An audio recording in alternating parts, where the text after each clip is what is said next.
अस्सलामु अलैकुम वरहमतुल्लाहि वबरकातुहू। उम्मीद है आप हज़रात खैरियत से होंगे।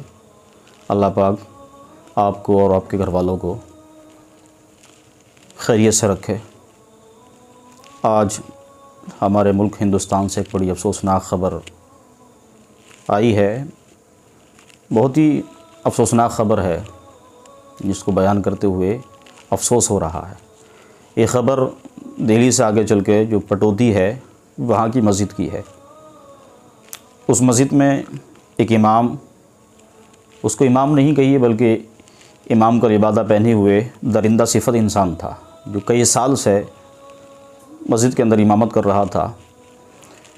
एक गालिबन 8 साला बच्ची उस इमाम को खाना देने के लिए गई तो उसने उस लड़की के साथ नज़ेबा हरकत की।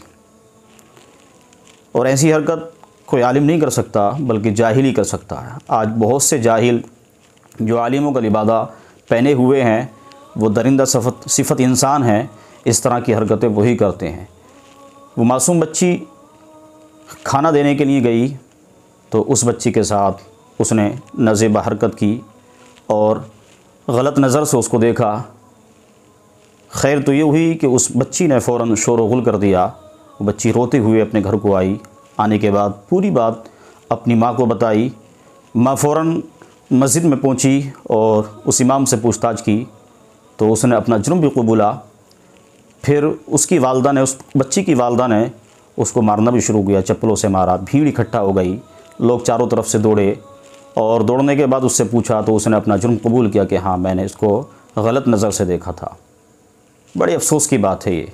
एक इमाम जो मस्जिद में इमामत कर रहा है, जिसको लोग नाइब रसूल कहते हैं, जिसको लोग अपने सर का ताज कहते हैं, जिसको लोग बादशाह कहते हैं, वो इस तरह की हरकत करे तो कौम में क्या मैसेज जाएगा? कौम क्या ऐसे इमामों की खिदमत करेगी? बड़े अफसोस की बात है। लोगों ने मारा, उसको पीटा। मौके पर पुलिस भी पहुंच गई, उससे पूछताछ की, उससे कहा कि नाम क्या है तो उसने अपना नाम गुफरान बताया। ये तकरीबन इसकी उम्र 20 से 25 साल के दरमियान है। और एड्रेस पूछा कि कहाँ का रहने वाला है तो उसने बताया मैं यूपी शामली से रहने वाला हूँ। इस दरिंदा सिफत इंसान ने उस बच्ची के साथ नज़ेबा हरकत करने की कोशिश की। पुलिस फ़िलहाल उसको गिरफ़्तार करके ले गई है। हम उसका फ़ोटो भी आपको दिखाएंगे, उसका चेहरा भी दिखाएंगे जिस इमाम ने इस तरह की हरकत करने की कोशिश की है। मैं तमाम अपने उलमा से ये कहना चाहता हूँ कि इस तरह के जो इमाम होते हैं, जो जाहिल सिफत इमाम होते हैं, जो हैं, इनके बारे में कुछ कहें, इनके बारे में कुछ बोलें, ताकि कौम जो है इस तरह की बातों से दूर रहे। एक ये इमाम है जिसने गलत नज़र से बच्ची को देखने की कोशिश की, और एक हम आपको एक और दूसरे इमाम साहब का वाक़या बताएंगे जो खुश कर देने वाली बात है, जिसको सुनकर देख करके हमें खुशी हासिल हुई। वो हमारे मुल्क हिंदुस्तान की ख़बर भी नहीं है बल्कि बांग्लादेश की ख़बर है, जो वहाँ के बांग्लादेश की ख़बर है। और जिस इलाके में वो इमाम साहब हैं उस इलाके में दूर तक पानी ही पानी है, सैलाब आ गया है। मस्जिद है, वहाँ पर आबादी भी नहीं है, दूर मस्जिद है। वो इमाम साहब, उस मस्जिद के जो इमाम साहब हैं माशाल्लाह, कभी नाव में सफ़र करके मस्जिद पहुँचते हैं। जब नाव नहीं मिलती तो तैर के उस सारे पानी को जो है अबूर करके मस्जिद तक पहुंचते हैं और मस्जिद में जाके अज़ान भी देते हैं और नमाज़ भी पढ़ते हैं। माशाल्लाह कोई नमाज़ी नहीं जाता, वो सिर्फ़ इमाम साहब जाते हैं जो जाके 5 वक्त की अज़ान भी देते हैं और 5 वक्त की नमाज़ भी अदा करते हैं। इशा की नमाज़ भी अदा करके अपने घर को वापस आते हैं। फजर में भी जाते हैं। अगर नाव मिलती है तो नाव पर सफ़र करते हैं, नाव पर बैठ कर जो है मस्जिद तक जाते हैं। अगर कभी कभार नाव नहीं मिलती तो ख़ुद जो है पानी में तैरते हुए हमने देखा है, आपको भी दिखाएँगे, तैरते हुए वो मस्जिद तक पहुंचते हैं और मस्जिद में पहुंचने के बाद वहाँ अज़ान भी पढ़ते हैं और ख़ुद नमाज अदा करते हैं, अल्लाह के घर को आबाद रखते हैं, फिर अपने घर को वापस चले आते हैं। देखिए माशाल्लाह एक ये इमाम है कि किस तरह से मस्जिद को आबाद कर रहे हैं, मस्जिद में अज़ान भी दे रहे हैं, नमाज भी पढ़ रहे हैं। कोई मुक्तदी नहीं जाता, कोई वहाँ नहीं जाता, क्योंकि जाने का रास्ता ही नहीं है। दूर तक पानी ही पानी है, कौन जाए तैर के?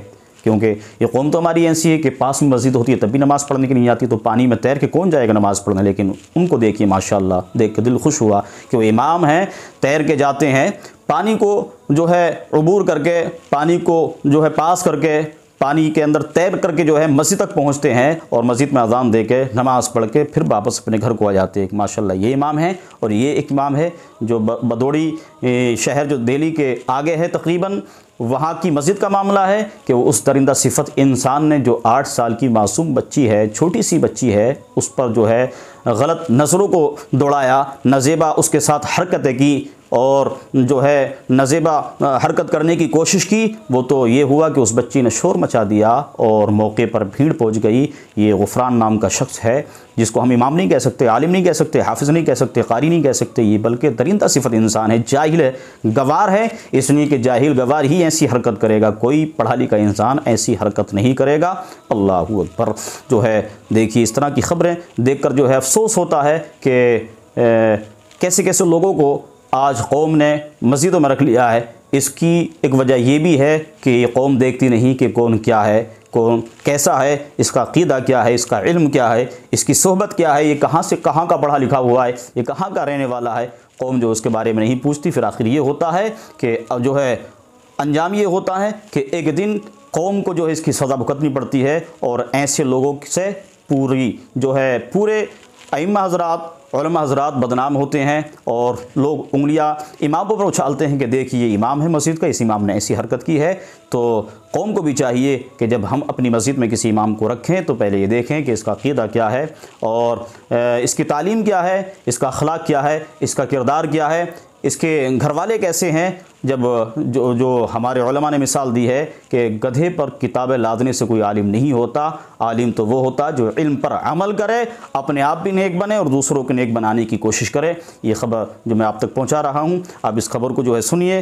हम उसका आपको जो है स्क्रीन पर फ़ोटो भी दिखाएंगे और इस खबर को ज़्यादा से ज़्यादा आप शेयर भी करिए। ये जो चैनल है हमारा, इसको आप सब्सक्राइब भी करें, हमारी वीडियो को जो है लाइक भी करें, कमेंट्स भी करें और ज़्यादा से ज़्यादा वीडियो को शेयर भी करें। बस इसी के साथ मैं अपनी बात को ख़त्म करता हूँ। अस्सलामु अलैकुम व रहमतुल्लाह।